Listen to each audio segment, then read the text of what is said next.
Mary Shaw goes to great lengths to protect her mail and her identity, even using a mail tracking service that emails her images of each letter that leaves the post office.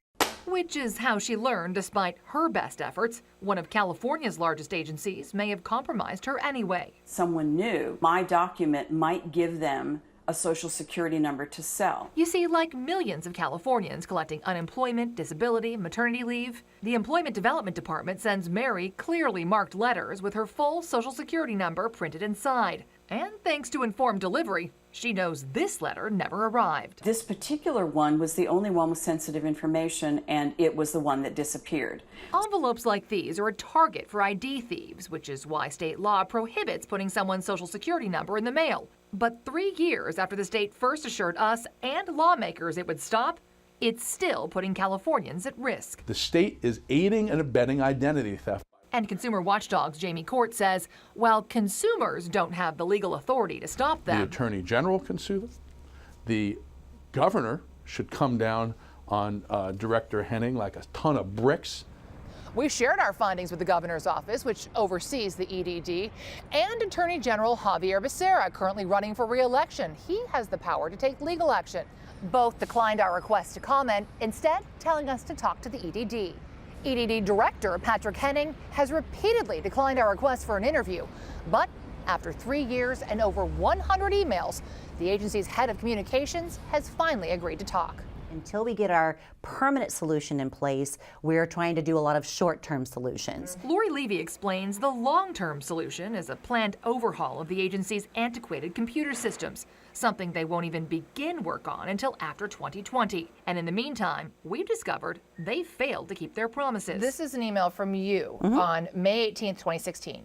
EDD customers do have online options that do not involve mailing of documents. Less than 2 months ago, I was enrolled in online and I was still getting my Social Security number in the mail. The good news is that we have removed the SSN from this particular form. She revealed shortly after we questioned the agency about documents I received while on maternity leave, they finally got around to removing the number from these letters, mailed every 2 weeks to every person collecting disability or maternity benefits, 3 years after they promised to do it.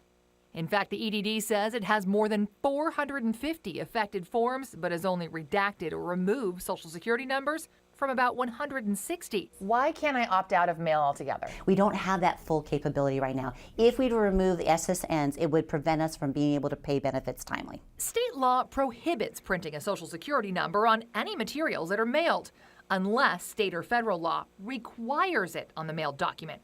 So first, the agency claimed it is required to use Social Security numbers under the federal Social Security Act. But the feds say it's not required to print them on mailed documents, and other states don't. So the EDD cited a different law that permits it to disclose, quote, personal information to the individual it pertains. Again, it doesn't require they mail the number, and they appear to be violating that law too, disclosing personal information to the wrong people.